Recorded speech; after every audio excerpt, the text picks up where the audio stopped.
लेकिन आज खबरदार करता पहला सवाल, क्या विपक्ष को लगने लगा है कि ऑपरेशन सिंदूर को लेकर प्रधानमंत्री की हर ललकार अब विरोध की राजनीति को अस्थिर करती जा रही है?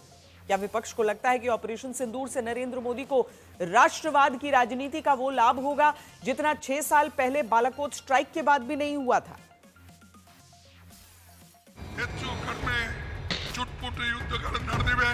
ऑपरेशन सिंदूर ये एक फेलियर ऑपरेशन है। अपने 1 मिनट के अंदर सब चीजों को रोक दिया और रोकने से पहले कोई आपने वार्ता नहीं की, कोई बात नहीं हुई कि आपको हासिल क्या हुआ। जिस ऑपरेशन सिंदूर की ताकत पूरी दुनिया मान रही है, वहां अचानक देश में विपक्ष इसे छोटा युद्ध, फिर फेल ऑपरेशन और आखिर मिला क्या वाले सवाल क्यों पूछने लगा?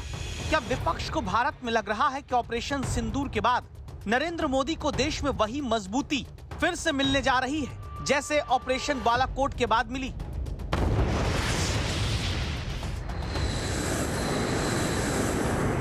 इस सवाल के जवाब से आज आपको हम खबरदार करेंगे।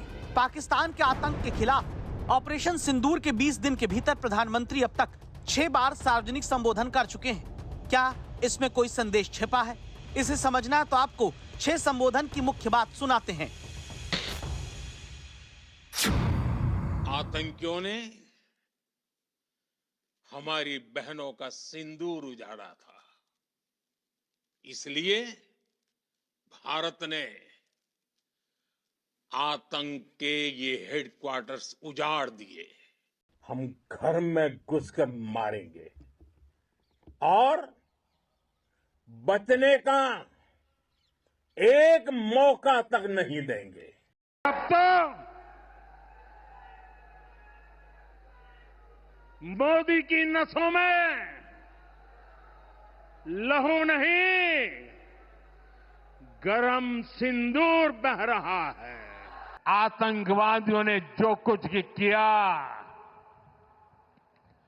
क्या भारत चुप बैठ सकता है? क्या मोदी चुप बैठ सकता है? सीना तान कर बिहार की जनसभा में मैंने घोषणा की थी, मैं आतंकवाद के ठिकानों को मिट्टी में मिला दूंगा। सिंदूरिया सागर की गर्जना हिंदुस्तान के कोने कोने में है।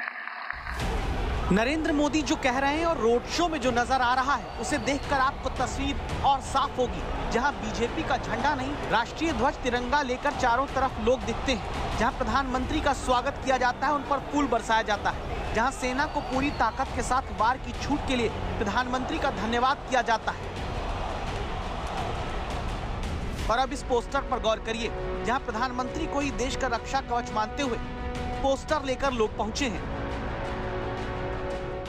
2 दिनों में उन्होंने गुजरात के कई अलग अलग कोनों में जो है जाकर लोगों से मुलाकात की है। इस वक्त वो गांधीनगर में है और गांधीनगर में एक बड़ा रोड शो भी उन्होंने किया। और साथ साथ आप देख सकते हैं कैसे यहाँ पर जो लोग इस रोड शो में शामिल होने आए थे, उनके हाथ में कुछ पोस्टर से एक मैसेज जो है वो प्रधानमंत्री के लिए है। आप देखिए कैसे उनके हाथ में जो पोस्टर थे उस पर ये लिखा हुआ है, सब शुक्ल है तुम्हारी शरणा, तुम रक्षक काहू को डरना। और साथ में नरेंद्र मोदी की जो तस्वीर है वो भी लगी हुई है जो मंदिर के बाहर मौजूद है। और इसी के साथ साथ एक और पोस्टर है जिस पर नरेंद्र मोदी की तस्वीर है, जिसमें वो जो है हाथ में उनके माला है, जो माला जाप करते हुए नजर आ रहे हैं। और साथ साथ नीचे लिखा हुआ है यदा यदा ही धर्मस्य ग्लानिर्भवति भारत।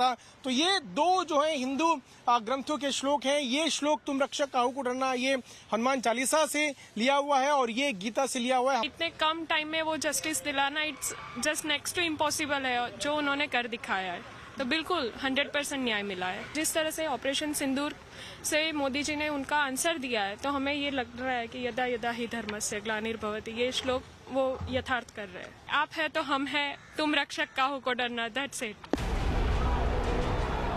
क्या विपक्ष को लगता है कि पहलगाम हमले के बाद अब जिस तरह का जन समर्थन बढ़ता जा रहा है, वो लोकसभा चुनाव के 1 साल के भीतर विरोधियों की राजनीति के लिए नुकसानदायक है? और इसीलिए विपक्षी नेता अब ऑपरेशन सिंदूर को फेल तक बताने लगे।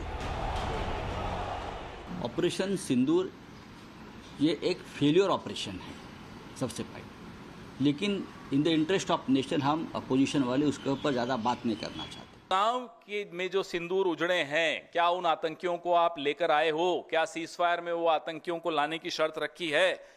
प्रधानमंत्री तो वहां गए भी नहीं, वह छोड़ दीजिए। राजनीतिक विश्लेषक कहते हैं कि पुलवामा हमले के बाद भारत की बालाकोट स्ट्राइक ने 2019 के लोकसभा चुनाव में पीएम मोदी के बड़े फैसले की वजह से पूरा चुनाव पलट दिया था। जहां चुनाव से पहले सर्वे में तमाम एजेंसी ये दावा करती रहीं कि बीजेपी बहुमत से दूर है, वहां बालाकोट स्ट्राइक के बाद राष्ट्रवाद की लहर ने बीजेपी को ऐतिहासिक जीत दिलाई। क्या विपक्ष को आशंका है कि इस बार ऑपरेशन सिंदूर से वही फायदा मोदी पाएंगे? जहां 6 दिन में 6 राज्यों के दौरे पर प्रधानमंत्री हैं।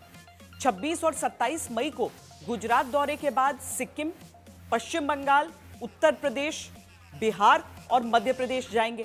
29 मई को पश्चिम बंगाल के अलीपुरद्वार जाना है। 29 मई को ही सिक्किम के दौरे पर प्रधानमंत्री होंगे। 29 मई को फिर पटना प्रधानमंत्री को पहुंचना है। 30 मई को बिहार के शाहाबाद में पीएम होंगे। 30 मई को उत्तर प्रदेश के कानपुर में जनसभा करेंगे। 31 मई को मध्य प्रदेश के भोपाल जाएंगे। इनमें ज्यादातर राज्य वो हैं जहां अगले 2 साल के भीतर चुनाव होना है।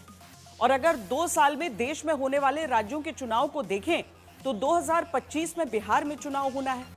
2026 में बंगाल, असम, तमिलनाडु, पुडुचेरी, केरल में चुनाव होना है। 2027 अहम है जब यूपी, उत्तराखंड, पंजाब, मणिपुर, गोवा, गुजरात तक चुनाव होना है। 2 साल के भीतर 13 राज्यों में चुनाव है, जहां 7 राज्य में अभी एनडीए की ही सरकार है। जबकि लोकसभा की सीट के आधार पर देखें तो इन राज्यों में 288 में से 135 सीट एनडीए के पास है। तो क्या इन 13 राज्यों के चुनाव में जहां विपक्ष का भी असर रहा है, वहां ऑपरेशन सिंदूर के बाद भविष्य की सियासत में राष्ट्रवाद का रंग और मजबूत होगा?